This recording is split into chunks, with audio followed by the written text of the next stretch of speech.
নমস্কাৰ। সকলোকে Sunday special ভিডিঅ'লৈ স্বাগতম জনাইছোঁ। আৰু আজি ধৰক মই এই ভিডিঅ'টোত বাটা ইণ্ডিয়া লিমিটেড এই ষ্টকটোৰ বিষয়ে আলোচনা কৰিম। আৰু এই ষ্টকটো মই ধৰক এৰাউণ্ড এপ্ৰিল মাহ মানৰ পৰাই মই ষ্টকটো হোল্ড কৰি আছোঁ। আৰু এই ষ্টকটোত ধৰক মই মোৰ এনালাইচিছখিনি আপোনালোকৰ আগত শ্বেয়াৰ কৰিম এই ভিডিঅ'টোৰ জৰিয়তে।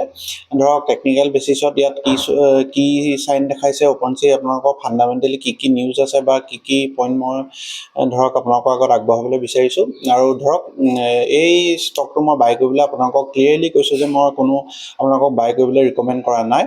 আৰু আপোনালোকে ধৰক মোৰ ভিডিঅ'ৰ জৰিয়তে আপোনালোকে যাতে শিকিব পাৰে, মই সেইটো কাৰণে এই ভিডিঅ'খিনি আপোনালোকৰ আগত আগবঢ়াইছোঁ।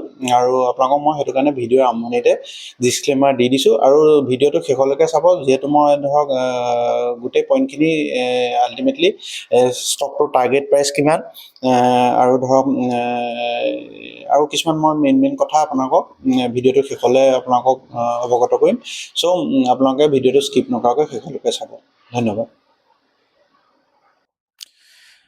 এইটো মই বাটাৰ আপোনালোকৰ কোম্পানীৰ ৱেবছাইটটো অ'পেন কৰি লৈছোঁ। আৰু ইয়াত ধৰক আপোনালোকে বাটাৰ প্ৰডাক্টখিনি চাব পাৰে। আৰু যিহেতু এইটো সকলোৰে পৰিচিত ব্ৰেণ্ড, চ' ইয়াৰ ব্ৰেণ্ডৰ ওপৰত মোৰ বিশেষ ক'বলগীয়া নাই।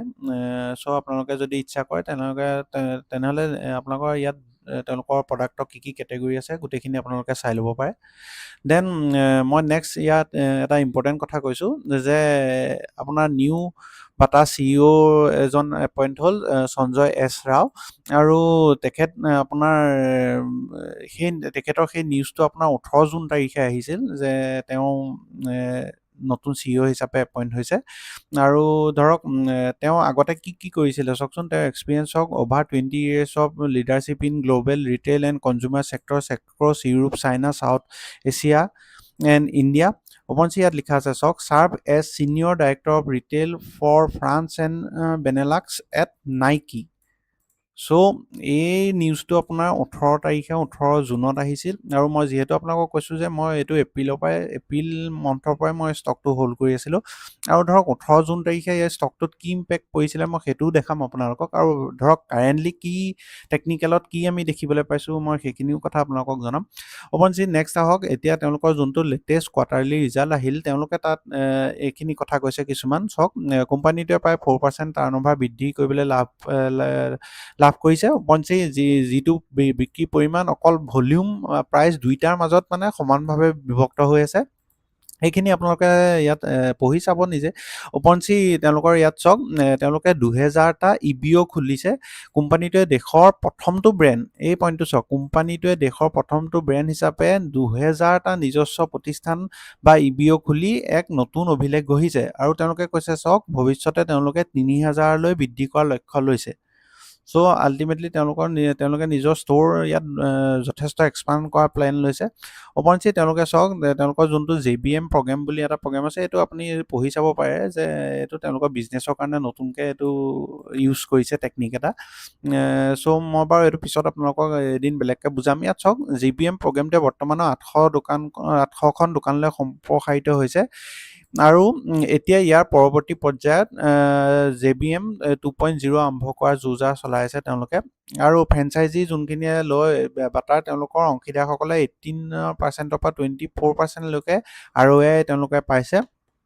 অপনচি ইয়াত তেওঁলোকৰ আৰু মই ইম্পৰ্টেণ্ট কথা কৈছোঁ চাওক, ইয়াত এইবোৰ কেঁচা সামগ্ৰী মূল্য বৃদ্ধিৰ কাৰণে অকণমান প্ৰেছাৰ পৰিছিলে, সেইখিনি কথাটো কোৱাই আছে। অপনচি তেওঁলোকে ইয়াত কৈছে যে কেঁচা ভৱিষ্যতৰ আশংকা আৰু ভৱিষ্যতৰ দিশৰ ওপৰত তেওঁলোকে কৈছে যে কোম্পানীয়ে পোনপটীয়াকৈ কোনো ভৱিষ্যতৰ ৰাজহ বৃদ্ধিৰ সংখ্যা দিয়া নাই, কিন্তু পলমকৈ অহা বৰষুণৰ চাহিদা বৃদ্ধি আৰু নতুন সামগ্ৰী আক্ৰমণ আৰু ফ্ৰেঞ্চাইজি সম্প্ৰসাৰণক লৈ মেনেজমেণ্ট যথেষ্ট আশাবাদী।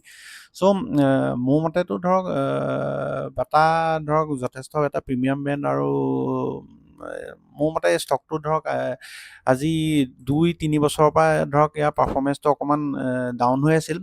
কিন্তু মই ধৰক এই ষ্টকটোক লৈ মোৰ ফালৰ পৰা মই আশাবাদী যে ই আগন্তুক দিনত ভাল ৰিজাল্ট আনিব আৰু ভাল প্ৰদৰ্শনো কৰিব। ওপৰঞ্চি তেওঁলোকে ধৰক নতুন CEOকো এড কৰিছে, আৰু ওপৰঞ্চি তেওঁলোকে ষ্ট'ৰো এক্সপানশ্যন কৰিছে। চ'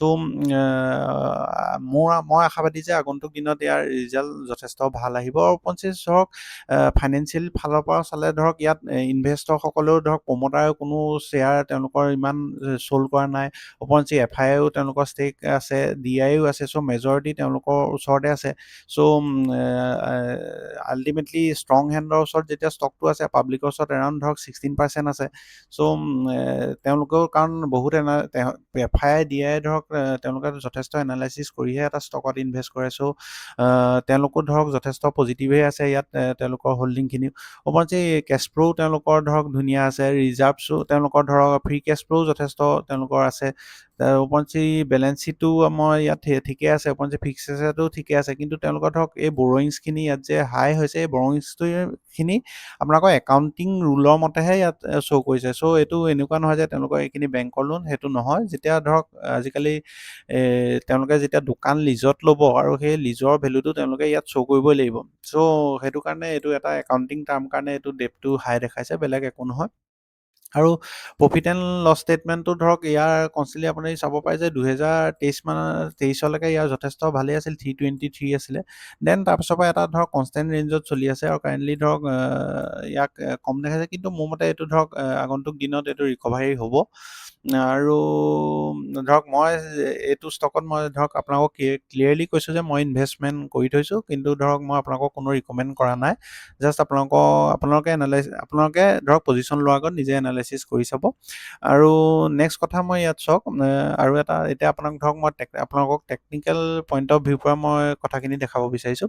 টেকনিকেলি চাওক, এই ষ্টকটোত এৰাউণ্ড মই যে কৈছিলোঁ দেখিছেনে, এইটো 18 জুন তাৰিখে, এইটো মই ইয়াত যদি আপোনালোকক কাৰ্চৰলৈ গৈছোঁ, ইয়াত এইটো দেখিছেনে, এই 18 জুন তাৰিখে সেই CEO নিউজৰ বেচিছত এৰাউণ্ড এই ষ্টকটোত আপোনাৰ এৰাউণ্ড হাৰ্ডলি মোৰ মনত আছে যে 8 to 10% মান বেছিহে আহিছিলে। আপোনাৰ ধৰক এইটো এৰাউণ্ড 14-15% ইয়াত আপচাইড হৈছিলে। আৰু প্লাছ ধৰক সেই একেদিনাই ইয়াত ধৰক ব্ৰেকআউট হৈছিলে। আৰু মই ষ্টকটো ধৰক এই এপ্ৰিল মানত ইমানতে হোল্ড কৰি থৈছিলোঁ। চ' এপ্ৰিল আপোনাৰ কিমান এপ্ৰিলৰ মই ধৰক ইমান মানত মই হোল্ড কৰি থৈছিলোঁ। আৰু ওপৰঞ্চি ধৰক ইয়াত মই আনাডাৰ পেটাৰ্ণ এটা দেখিছোঁ, তেওঁলোকে ধৰক কাৰ্ভ ফৰ্মেশ্যন কৰিছে। চ' কাৰ্ভ ফৰ্মেশ্যন কৰি পেলাই ধৰক মোৰ মতে ইয়াৰ পৰা আপচাইডত তেওঁলোকৰ এই ষ্টকটোত ধৰক ব্ৰেকআউট আহিব, অহাৰ সম্ভাৱনা আছে। ওপৰঞ্চি ধৰক মই ইয়াত ধৰক যদি টেকনিকেল টাৰ্গেট এটা ছেট কৰোঁ, তেনেহ'লে এৰাউণ্ড ইয়াৰ পৰা আপোনালোকে ধৰক এই 60% এৰাউণ্ড আপোনাৰ 1200 টকাৰ ওচৰা-ওচৰি বা 1200ৰ ওচৰা-ওচৰিত এই শ্বেয়াৰ প্ৰাইচটো ধৰক ইমিডিয়েট আপ ট্ৰেণ্ড দেখা পাইছোঁ বা ইমিডিয়েট আপমুভ দেখা পাইছোঁ। চ' 1200ত মোৰ মতে 1200 টো ছেট কৰিব পৰা যায় টাৰ্গেট হিচাপে। চ' আপোনালোকে যদি ভিডিঅ'টো ভাল পালে তেনেহ'লে kindly like, share and subscribe কৰিব, আৰু ধৰক আনলৈও শ্বেয়াৰ কৰিব। ধন্যবাদ।